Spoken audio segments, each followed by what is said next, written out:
that's it. Stranger Things is over after almost 10 years and an excruciatingly long 3-year wait for the last season. And I'm emotionally pretty shaken and stirred. So much so that I decided to finally do a YouTube review on a show that really means a lot to me. So this is a little personal retrospective on the whole show, not just the finale. And few words to my methodology. I have none.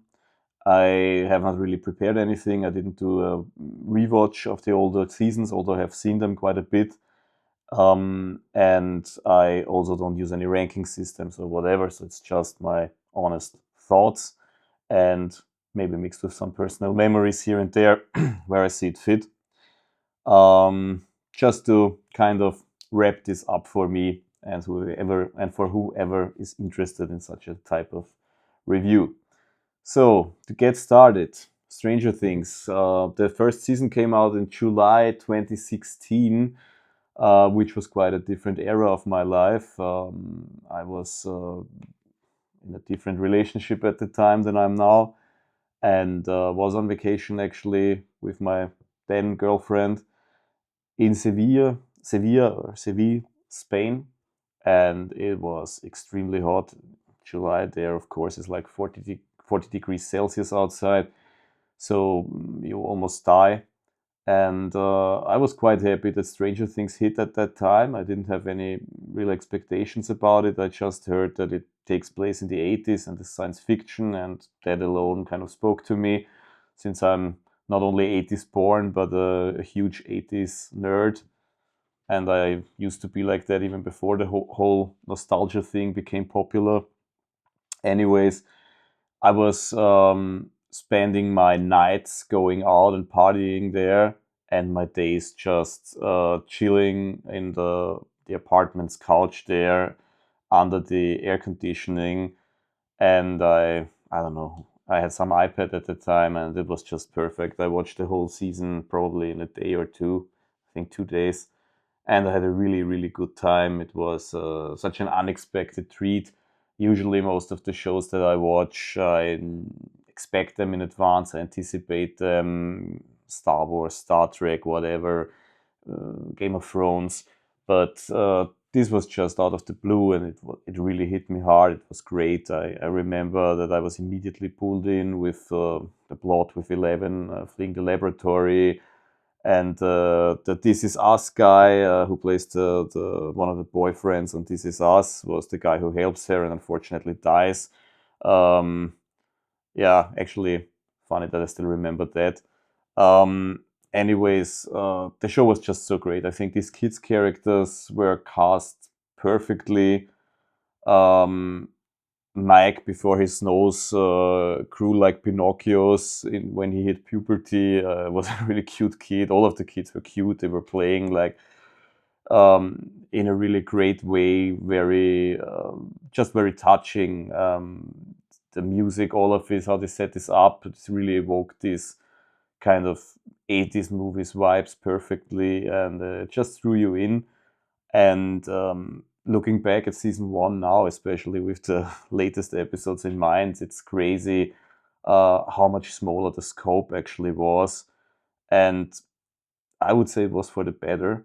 It was really great that it was just this smaller mystery with the Demogorgon and 11, and it was not even clear at the time how much of a connection is there between those two, and was just really good following along. I remember Joyce was very fast, one of my favorite characters, because I just like with what passion she was like out there trying to find Will, even though she seemed so much in over her head. And of course, Steve's character arc was pretty great, because he already, like, he started off as a atypical jerk as kind of character, but then evolved over the course of the season into actually quite nice guy, and of course they progressed that, or like they continued that evolution in the later seasons. So yeah, so I would say Steve and Joyce turned into my favorite characters pretty much from the start. Um, both of them were at parts in later seasons a little disserviced. But I think in season one, the balance was also perfect. The cast was smaller and pretty much everybody got a lot to do. Maybe Luke was the guy who got the least to do in the first season, I would say, from the main characters. But otherwise, I would say it was pretty balanced. And yeah, it was just a good feeling to it. And unfortunately, one not so pleasing trend about this show started there already. It was not 1 year for season 2, but it was still the shortest waiting time of about, I think, 1.5 or 1 year, 4 months, something like that. The next season came around Halloween 2017, and it was already kind of a closing chapter for the show in a way, because it's the last season where the kids really feel like kids. I love this Halloween setting for the second season because it's obviously a perfect fit for a show like Stranger Things, and I think it's a bit of a pity they didn't really return to Halloween anytime again. But in season 2, it was great. Maybe so much for a spoiler, I would say season 2 is my overall favorite season of the show. I know many people at the time disliked this a lot because they said Dustin would never be so stupid as to uh, take in a baby Demogorgon, but I mean, he was like supposed to be, what, 12 or something at that point, or not even. And I still liked the storyline a lot. It was fun, and it was a bit heartbreaking to see the I forgot the name, I think Spot or something, to see this evolution that the Demogorgon, yeah, obviously became bad, but still had a hint of memory, affection, whatever, toward Dustin at the end. And it's actually a pity that they never really picked that up again at any other point in the show. This question about, is anything from the upside down, or I guess now we'd have to say anything that came from the abyss, actually capable of good emotions, anything else than hate or whatever. But yeah, so that storyline I liked a lot even more. I think Dustin had the greatest storylines in that season. Even more so, of course, his whole, babysitting relationship thing with Steve. I think they struck pure gold with that idea, because usually when you have a character like Steve who used to be a jerk and has now come around, and but doesn't have the girl anymore, obviously, I guess it's kind of hard for writers to find anything for such a character to do. An example that comes to mind for me would be DOC, where we had a similar situation with Luke, who was with Marissa in the beginning, was a total jerk, and then he turns into kind of a nice guy. But then they didn't really know what to do with him anymore. He then has a relationship with Marissa's mother, which creates some drama, and then they wrote him out of the series by the end of the first season, because they didn't really know what to do with him anymore. And I think Steve was probably very much threatened to have the same fate, but they came up with a great solution, and the whole turning him into the babysitter of the group thing was just genius. It made him much more sympathetic. It also created a much needed connection between the teenager type characters and the kids, except for Nancy. Yeah, so I think that was really, really good stuff. I also loved this whole fight um, in the laboratory with the dogs at the end. I think that was really thrilling, really cool. Um, I liked Bob a lot as a character, and I love the scene where he puts on the LP with Islands in the Stream when he wants to have a date with Joyce. have listened to that song a million times ever since. Yeah, so there was lots of good stuff there in season 2. Obviously, because I remember all of that. Haven't seen it in like, I don't know, 4 years or something. Um, yeah, so that was really great. Many people don't like the episode where Eleven gets away, like is away on her little trip, meeting Carly, which of course was kind of rectified a bit now, since they brought Carly back for the finale. I never hated it, and I thought it was interesting that they did this little sidestep. I actually like that format better, to have everything in Hawkins, but like one episode away from it, um, as compared to what they did in season 4 with the whole California arc. But we'll get to that.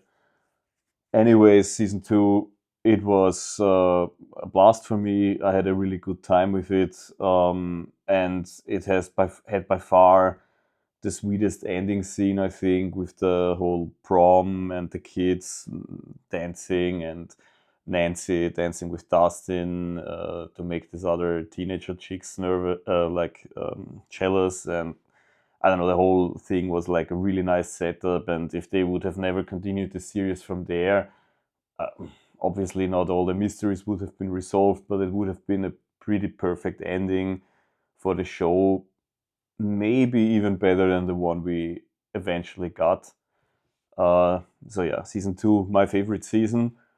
Um, and then another long wait until season 3 came out, which was in summer of 2019,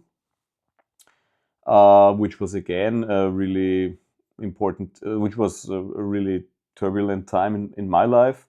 I had just lived in Russia for 6 months for a semester abroad, which was actually my final uh, term in my university career, if you will, or in my master's. So I had just come back from Russia, and yeah, and obviously it was not very hot in Russia.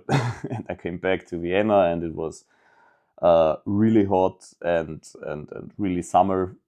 Like the summer feeling was there, and this season took place in summer too, so this was kind of fitting.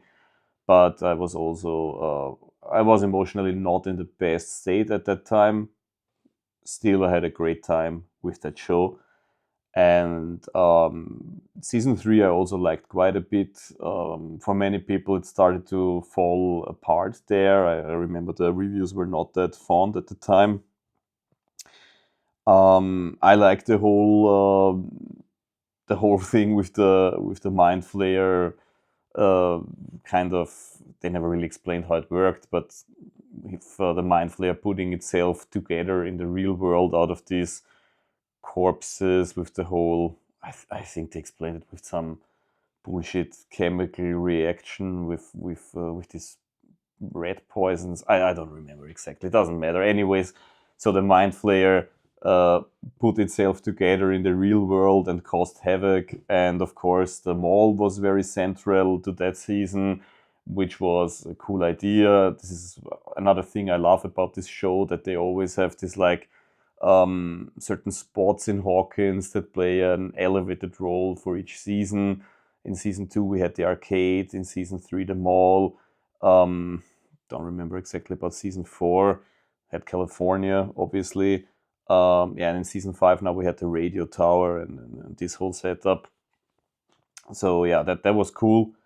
So in season 3, it was the mall, which was just a cool setting with a very 80s vibe to it. Also, the outfits were probably the most 80s, at least for the kids.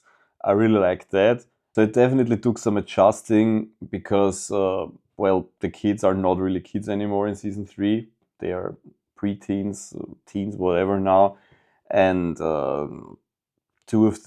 four of them are in relationships and make out all the time and stuff. So they really took this between season 2 and 3 to a very different level. And yeah, which, I mean, I guess this progression has to happen at some point. It's just they still felt very young, and especially with the ending of season 2 in mind, it maybe felt a bit rushed considering the opening with Mike and 11 in season 3 is them making out all the time. And especially considering that 11 didn't really have a normal childhood to speak of, but okay. Yeah, I forgot to talk about two important characters when I talked about season 2, so let's do this now. Max and Billy, obviously. Well, I love Max. I think most people agree on that. Nice character. She had a nice energy. I think Sadie Sink is a great actress and really did an awesome job there to bring some other sort of female energy into the group next to 11, who's just, yeah, especially in the earlier seasons, a little bit like a robot. So she's great. Billy, on the other hand, is by design a very uncomfortable character. The actor did a really great job, I think, too. And yeah, what can I say? I mean, Billy beat the shit out of my homeboy Steve, so I'm not a fan. And I didn't really shed a tear for him when he dies at the end of the season. But I think they made good use of that character, although the whole almost romance between him and Miss Wheeler was pretty cool. Was funny and also expanded the world or expanded the circle of characters in an interesting way. I think it's the first time that Miss Wheeler gets a little more to do in a season, and they kept this up, and obviously she now got a bigger role in season 5. So yeah, all of that stuff was pretty good, I would say. The whole fight against the Mind Flayer was so much fun. I didn't care that much for the Russians arc, which is unfortunate because that's the arc that involves Steve and Dustin. But yeah, it was all right. It was interesting. Them playing little spy games. Erica's like making more use of Erica after her funny scene in season 2 was a good call, I would say. Obviously, it started to show here that the cast really started to get a little bit out of hand. I mean, the size of the cast. And this was a problem that kind of stayed with the show to the very end. I think this is one of the most mentioned criticisms, that they were not willing to really get rid of lots of characters. There's only a few notable examples like Bob and Eddie and so on, but for the most part, they kept everyone around once they entered the team. It's a little bit like with Son Goku and all his villains turning into his friends or something, and the cast growing bigger and bigger. So yeah, obviously that turned into quite a difficult exercise for them to find space for all these characters, and I would say for the most part they did a good job with it, but at some points it showed that it was just maybe a little bit too much of a challenge. Anyways, yeah, season 3, the end fight against the Mind Flayer was really cool. I still to this day don't understand why 11 lost her powers there, and what was the real reason she got them back later on. Plot convenience. I guess they had to deep plot convenience probably. I guess they had to depower her for a while in order to make the plot for season 4 more interesting. But yeah, the end fight was really cool. And got another new character. There's so many characters. I haven't even talked about Murray yet. He's fun. He's okay for me. Don't love him in particular, don't dislike him, but he definitely had a few moments. And in season 3, obviously, we got Robin. Great character. She has really good moments, I think, especially in this latest season now. She was a key player. Again, just too many characters at some point, but not Robin's fault. She was great. Yeah, so season 3, the summer season, really fun, really cool season. But also where a few problems started to become more apparent about the show. Then comes the painfully long wait time of about 3 years, which was, of course, thanks to COVID. But as we've seen now with season 5, don't need a pandemic for the creators to need 3 years for a season. Season 4 was the biggest in scope. I think even the newest season 5 is a bit smaller than season 4 was. I think 4 had the I would have to look it up now, but I think season 4 had the longest runtime in total. It also had a little more episodes than 5, or one more episode, but like 2 hours or something. And of course, it had the whole California arc. As I hinted before, not my favorite arc. Especially Jonathan. Haven't talked much about him because there's not that much to talk about. Jonathan has basically one great defining character trait to him, and that's that he's a very familiar person, and that he always stands up for his brother and mother. That's cool. Otherwise, there's not really that much to him, and they never really developed him. He's in love with Nancy, nice, he gets her in season 2, and from then on out, they didn't really know what to do with him. So while Steve would have been the much more probable candidate for that kind of scenario, Jonathan actually ended up with that, but still they kept him around. I think he would have actually been a perfect choice for, I don't know, a season 3 death or something. Would have been a shocker, would have been tearful, and would have definitely worked better for his character, I think. Or they should have thought of something more appealing to do with him. They didn't, and so in season 4, I think this hit the worst stage, where basically his plot is that he is stoned all the time, and his friend, I forgot the name of the friend, the prototype stoner dude he hangs out with, doesn't really help much. Yeah, this was not exactly great. The Russia plot, on the other hand, I didn't like the Russian plot so much in season 3, but in Russia, that stuff I liked quite a bit, with Bold Hopper and with the guy from Game of Thrones playing this shady contact of theirs. I'm not even gonna try to pronounce the actor's name. It's a Polish surname, and I'm gonna screw it up anyway. But I think he did a great job. I think it's a pity that he doesn't show up in some capacity in season 5, although would have probably been very contrived. But he was really funny, and there were some fun scenes with that Russian subplot, and Hopper and Joyce finally get to hook up, which I think felt organic to me, that they brought them together, and I think it's cool that they didn't do it from the start, and there was the whole Bob episode in between, and then they kind of ended up together anyway. It worked for me. Obviously, by season 4, and especially considering the Russia arc, you could throw any realism out of the window. All of it was already way over the top, but fine. The show was never really about being realistic. So yeah, the Russia scenes I liked. They were fun. California, not so much. And the whole 11 plot, it stretched on for a while. I think this is really why I dread going back watching season 4, because I'm not one for skipping stuff on a show, even if I've already seen it.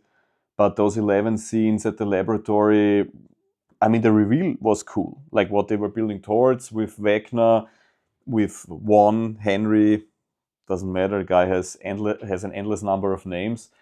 But yeah, the reveal was really great, that he's number 1, that that he's been this big bad actually from the start, working with the Mind Flayer, or even actually it was implied that he was controlling the Mind Flayer, I think, in season 4. And now I think they switched that back to him and the Mind Flayer working together, or kind of a symbiose, but whatever. That was cool. That was really cool, but the way to get there just took so long. And another defining element about season 4 was, of course, Eddie. Probably the most significant one season actor or side actor, if you will, of Stranger Things. He made a big impact on popular culture, and sorry, I have to look it up. Joseph Quinn, his actor, I think is highly in demand ever since Stranger Things. Just did Fantastic Four and other stuff. Uh, he was great. I also like the guy. Brought a great energy into the mix. And lots of fun. I also love this the Metallica scene before he dies. It was all really fun and great. What I didn't love about it was how overly emotional they got with Dustin, and some of the dialogue at the end of the season got really cheesy. So that was in general my beef with season 4. It just felt too stretched out. There was just too much, and they wanted to do too much, I think. Um, the whole Wagner reveal, Eddie, all of that great, but they could have condensed it in a smaller packaging and cut off some fat here and there, and I think the season would have been better for it. Um, Still, it was Stranger Things. It was a fun watch, and again, me getting personal. Uh, Once again, I watched this season on a vacation, this time in Turkey, and with my daughter, who was a baby at the time. Well, I did not watch it with my daughter, obviously. She would have nightmares to this day. But my daughter wasn't with me on the vacation, so yeah, nice memories of the season. But all in all, as you probably can guess, season 4 is my least favorite season of the show. Yeah, which also implies that I hold season 5 in higher regard. So I would say season 5 for me is somewhere pretty much in the middle of the seasons, with 1 and 2 being at the top, even 3 being in the upper half, I would say. 4 and 5 for me are the weaker seasons. As I already stated, I think they just got too ambitious. There was just too much going on, um, and they could not really pay it off either, because you got this impression that at the end of season 4, basically what they tried to sell us was, okay, everything breaks open, the Upside Down reaches out into Hawkins, maybe even into the world or the US, whatever. Then season 5 starts, and none of the population really know anything. They just shut down these rifts, and everything more or less continues business as usual. Even the people, we all lived through COVID, we all lived through quarantine, so at least I would have liked to see some of that frustration from the people in Hawkins, somebody talking about that, how shitty it is, whatever. I mean, we are shown that they need Murray to smuggle stuff for them in and out. So that's a pretty serious situation, but doesn't seem to affect anybody really. Life just goes on as usual, and there's just our heroes scrambling and fighting with their plans, with their hopper raids or whatever they called it, to find Vecna and to kill him. Yeah, so just a little too much, too big of a scope to really work, as compared to the early seasons. Still, it was lots of fun. Another character I haven't talked about much until now is Will, which is also because there was not that much to talk about. The first 4 seasons, season 1, he's basically absent because he's abducted. Season 2 is more interesting with the Mind Flayer, but once again, he's just is just so poor. You really feel for the guy. He doesn't get to do the cool stuff everyone else does. He's just yeah, suffering. Season 3 is maybe a bit better off, but yeah, I think by season 3, even earlier, but by season 3, it's pretty clear that he's gay, and but they don't know or they don't do anything with it yet. And yeah, this season finally, I would say he was definitely the star of the season. He got lots of good writing this season. Will the Sorcerer was a great reveal that I honestly never saw coming, and I think it was very fitting and very deserving that out of all people, I was always wondering if somebody else would also get powers like 11, because usually in these types of shows, as they progress, the writers aren't content anymore with just one person having superpowers. We've seen this on the Flash show, for example, where everyone around him gets superpowers, although they never really do anything with it. But okay.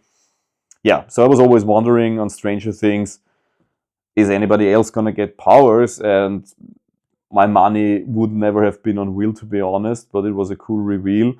That episode 4, with the reveal at the end, is definitely my favorite of the new season. I think pretty much everyone else's too. As unrealistic as this scene was with the Demogorgons, because I think I think everybody should have been long dead before Will really found his powers.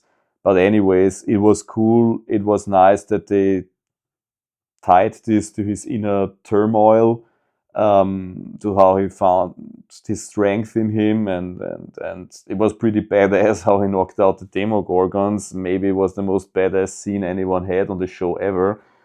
So that was really cool. Obviously, nerfing him right in the next follow-up episode was disappointing, to say the least, and I really would have liked if they just kept him as the secret weapon until the very final battle with Wagner, but I'll get to that in a moment. Oh, that. I switched the coffee out for a beer in between cuts. All this talking makes me really thirsty. Of course, Will also had another great character moment, which was his long telegraphed coming out, and it was a really, really cheesy scene, but also kind of satisfying. I think they earned this level of cheese after entertaining us for 10 years. So, yeah, all in all, I think they really paid poor Will finally off after all those seasons. And close second to follow him was Robin, who supported him in a nice way, and also I think she didn't really have such a great character arc for herself per se, but yeah, it was nice to have her around as this voice. I love her quirky attitude and everything, and yeah, so those two characters worked really, really well for me this season. On the polar opposite, we have Mike, surprisingly, who I think always had solid character arcs so far, or I'm not sure about solid character arcs because he didn't evolve that much, but at least he always got stuff to do, except for this season where he's just around. Basically, all he does is talk about 11, how he wants to save 11, yada, yada, yada. But he doesn't really get to do much. I think his most important scene, except maybe for the final scenes, which we'll get to in a moment, is talking up Holly, his little sister, who was basically not important to the show so far, except for one little bit in season 1 with the lights. Otherwise, she didn't really matter, and suddenly she has this elevated role, which is okay, but it's not okay for me that she eclipses Will, who next to 11 is supposed to be the show's protagonist. So yeah, that is really. I just think that the writers really should have considered a better arc there for him. Maybe even to the detriment of other side characters. I'm not sure if we needed Murray still around that much, or Miss Wheeler, whatever. Even Miss Wheeler got a more badassery to do than poor Mike. So yeah. Um, okay. What can you do? All the other characters, all in all, I think were served well. Um, Lucas matured quite a bit. He was another character who didn't have that much to do in earlier seasons, but I think pairing him up with Max was a good call, and they turned them into quite a mature relationship. So that worked well for me. Uh, Dustin, yeah, the whole him and Steve friction, I didn't care for too much, but at least their reconciliation was well done and was nice, and my bros are on good terms again with each other. That was important to me. I would say, out of all the relationships on that show, if you will, that friendship is what spoke the most to me and was really important for me, and then was just something not so much by the numbers as your typical romantic relationship stuff. So I really like that a lot, and I'm happy with how they resolved that. Joyce and Hopper, maybe let's start with Hopper, was fine, I would say. Um, I think they made too much of his character and personality just about wanting to take care for 11 to make up about his guilt that he feels about his daughter. Obviously, that is very important, and if something like that would happen to somebody, it would define them as characters. Still, I think they could have given him a little more than just that to work with. So, yeah, of course, on the action side of things, badass fighting Hopper is fun to watch, I think. But apart from that, he was mostly worrying, caring about 11. That was pretty much his deal. It was okay. I think with such a big ensemble cast, there's not that much more to ask for. It was alright. Neutral, I would say.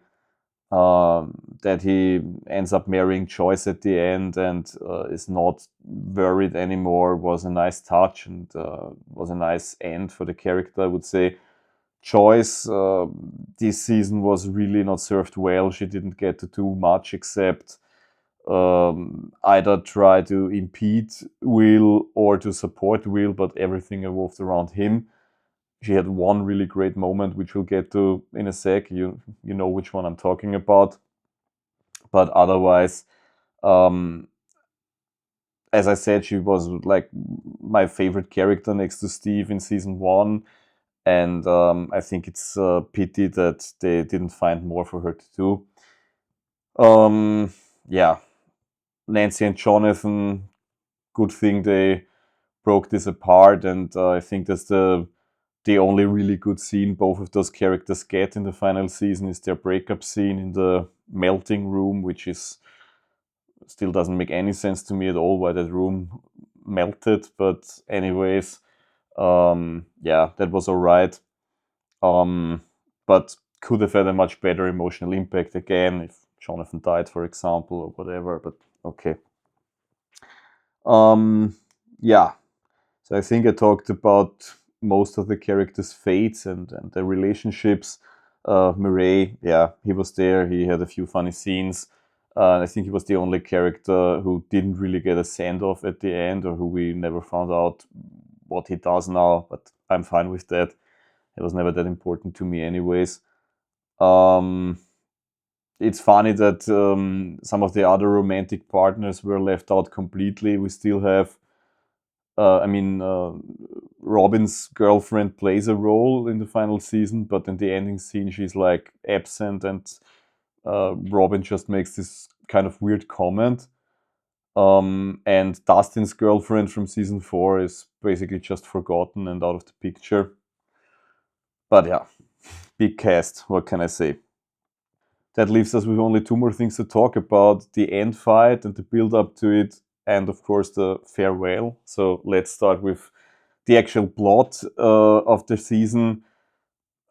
It was a lot, and it felt a bit forced to me, to be honest. Wagner was much more of a menace in season 4. Why, after everything that happened in season 4 with his encounter with 11 and so on, he now had to retreat to the abyss and he needed those kids? It's not really clear to me at all what he needed the kids for. So with the kids' minds, somehow he got them into this trance, and then he can pull down the abyss towards Earth. It's all, I don't know, it's not even clear what his whole idea was. So if he joins the abyss with Earth, what then? What would happen exactly? Would he have demogorgons and monsters on Earth? I mean, he already had that. Or does he just want to reshape Earth to have more rocks without anything and have everything look like the abyss? I don't get it. It does not really make sense. The scenes were fun enough with, and it was interesting with all these different levels where everything played out, like with the monster Wagner in the abyss, trapped in the spider house, and then everything that went down in his kind of mind world with the mansion and the kids. It was all fun enough to watch, but just didn't make much sense. Also, the whole abyss reveal, yeah, it was okay. I wouldn't have needed it. The upside down was interesting enough. Okay, so upside down is just a kind of middle layer between Earth and the abyss, and the monsters are supposed to come from the abyss, but when they're actually there, all the characters at the end, the only monster we see is the real mind flayer. That's it. No other monsters around. That's also weird. There should have been demogorgons, masses of them attacking.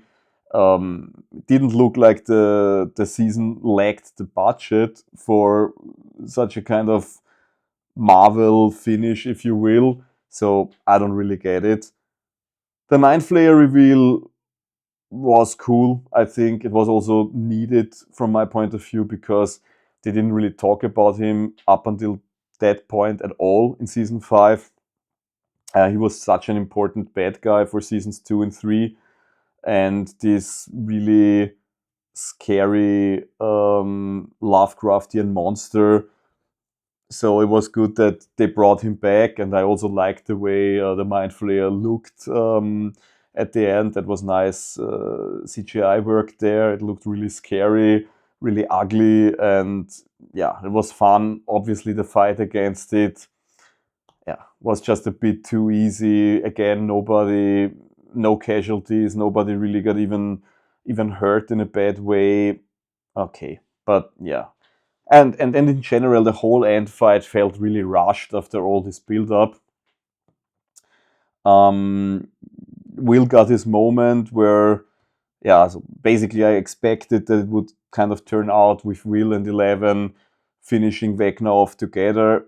I think it would have been much more interesting if they hadn't already or like if Wagner wouldn't have already known about Will's abilities up to that point, if they kept that hidden and kept him as the trump card, that would have been much more interesting and satisfying. I think if then he's like, yeah, you hurt me so much, and now, yeah, so there's wasted potential there, which sucks. And the way Wagner dies in the end, that he's just impaled on the Mind Flayer, I don't know, feels a bit, can't really explain, but it was a bit underwhelming all in all. The coolest thing to come out of that was the choice moment that I already hinted at, her decapitating Wagner. That was awesome. It was the second most badass scene of the season. But also felt weird like he's impaled there, like, and he kind of comes to and moves his head, and everybody, including the kids, everybody just stands around and watches, like, oh, what's going on? I mean, I don't know, that guy has telepathic powers and all kinds of powers, and he's super evil, and he has this stretchy arms, Mr. Fantastic style. So I don't know, I would either shoot him or get the fuck away when he starts waking up, but not standing there. And Joyce was like the only person who did something about it, and yeah, good for her. Anyways, this is, I'm really torn there on the spectacle side, and on the whole, I'm just a fanboy and I just want to watch my characters I followed for so long do awesome stuff. I'm really satisfied, but critic in me just says, yeah, come on, like lots of stuff is just not very well thought out, way over the top, and actually with a few easy adjustments could have been handled much better and much more satisfactory, I think. So yeah, it left a bit of a sour taste, all in all. Yeah, and then of course we get the longest ending sequence since the Lord of the Rings trilogy, with all the characters getting really long goodbyes. Maybe a tad too long, but okay. It's nice that we got proper send-offs for most of the characters. Yeah, for the former teenager characters and now young adult characters, the rooftop scene was really nice. The whole, yeah, let's meet up, I don't know, once a year or regularly, there and there thing,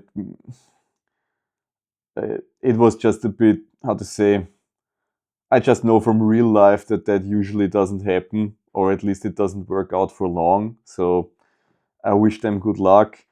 It's always tough for me to watch these kinds of, you know, there's a new phase in life and friends have to kind of grow apart. It happens in real life, and it's always a bit sad to look back, because most of the time, in most situations, it's tough to really keep these friendships going, especially at such a closely in such a closely connected way. But the scene was nice. I think they found the perfect ending for Steve that really fit, especially him training kids with all his babysitter energy. That was cool. Yeah, Jonathan, I don't really care about anymore at this point. Whatever. Nancy, she's a journalist now. I think, yeah, I think I read that somewhere that line was really good. That she would probably be a better fit as a mercenary. What with her running around with a complete Rambo arsenal. Yeah, but all right. Robin, Robin seemed to be really to have come into herself really well. I think also the long hair was a good fit for her at the end. So they should have given her that haircut earlier. Looked good. Um, yeah, that was really nice. Joyce and Hopper getting married, like I said already, fine with me. Fitting end. Um, and as for the former kids, now teens, yeah, obviously the Dungeons and Dragons scene was really nice. That was another high point of the final season. I think that was something they really worked towards. I read somewhere that the Duffers actually started planning with the ending scenes first, and then kind of developed the story to reach that goal. I think they did a good job. That scene was really cool. I'm not sure what to think about the whole 11 twist of things. She's really been through enough, considering her non-existent or horrible childhood, all the stuff she had to get through. I mean, actually, I think the most fitting end for her would have been to finally be in peace and get some much-needed therapy lessons. I mean, you have to consider how many people that kid has killed. alone in this season, she snapped necks left and right. Um, this way, they more or less repeated what they already did at the end of season 1. Once again, she vanished in the Upside Down, and it's unclear if she lives or not. It's hinted at. I respect that they wanted to basically give the viewers the choice to decide their version for 11. For me personally, of course, she's alive, and the whole Kelly thing happened just as Mike envisioned it would. Where that leaves her, I don't know. She's traveling to some far off land with waterfalls. I don't know, maybe that was Brazil, or I'm not sure if it was a real place that they used for that. But yeah, I guess traveling around is great and all, certainly is for me. But in that kind of situation, just doesn't feel like a proper resolution. Um, I don't care so much about her and Mike's relationship at this point, but for her personally, I would have wished a neater ending, and maybe giving a more tragic death to one of the other important players instead. Of course, they also did the fake out with Steve's death, which was felt super unrealistic because the way we've seen him fall before they cut to black, no way he would ever be just grabbed by one arm, but okay. At least Jonathan got something to do there.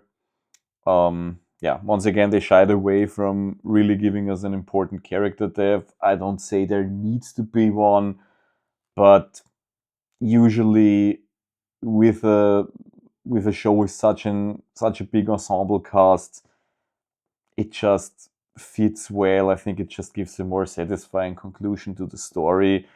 So personally, I would have left 11 alone and kind of really give her this resolution of like, okay, it's done, Vecna is dead, and I can finally put the whole laboratory stuff behind me. Yeah, the whole explanation that she had to go because there would always be somebody else to do experiments on her and so on and so on. Yeah, maybe. I don't know. I was just not really buying it. And also Kelly's role, being so hell-bent on killing herself. I just didn't really buy it. Yeah. Yeah. But on the other hand, I think the ending was really nice, really sweet. Could have been a bit shorter. But those were the last minutes we ever get of Stranger Things, at least out of the main series. I have no idea what kinds of spin-offs. I think there's an animated show coming that's confirmed, and I'm not sure what else they're working on. But yeah, it was fine. I had a good time.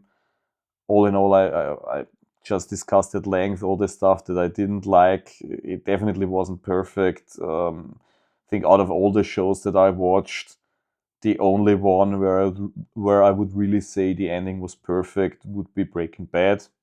That was really perfectly, neatly tied up. All the other shows, even though I liked them a lot, Game of Thrones, obviously, Smallville, other shows, usually they always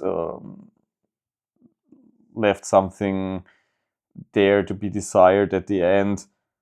Cobra Kai last year also had a really good ending. They faltered a bit along the way, I would say, but the ending was really satisfactory. Very fan servicey, but with that kind of show, um, I think it fit very well. That was a great ending. Stranger Things, all in all, I would say good, okay to good ending. It was alright. It was definitely not a huge letdown, but it was also not the not a banger. But all in all, it was a great show. All in all, I would say the good outweighs the bad by far. It has high entertainment value, very likable characters, a very good blend of 80s nostalgia, sci-fi, horror, mystery, all these kinds of stuff. So I'll definitely give it probably a few more rewatches over the years. And I think it was rightfully this kind of pop culture phenomenon, you know what I want to say, that it became in the last couple of years. And I'm a little sad because I don't really know what will come next, or I don't know. I already mentioned a couple of my favorite shows. They are all finished or done now. I started watching Severance, which many hold in high regard on Apple TV, and I like it. But this kind of feeling that Stranger Things, for example, gave me um, for most of the time when I watched it. Yeah, let's see when this will come back with another show, maybe even another show out of that same universe. Um, I would just hope if they do another one that the cast is smaller, that they may be willing to take more risks, and that the internal logic of the show is more consistent. I can totally live with a show being unrealistic, especially these kinds of shows, but I like it when there's more consistent rules with the magic or supernatural stuff, or however they call it.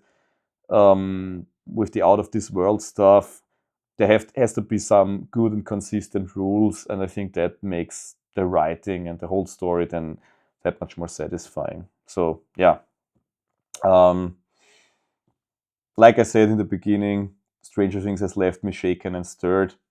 I don't know if this collection of thoughts changes much about that, but nobody in my circle of friends is gonna devote that much time to listen to me rambling on about this show.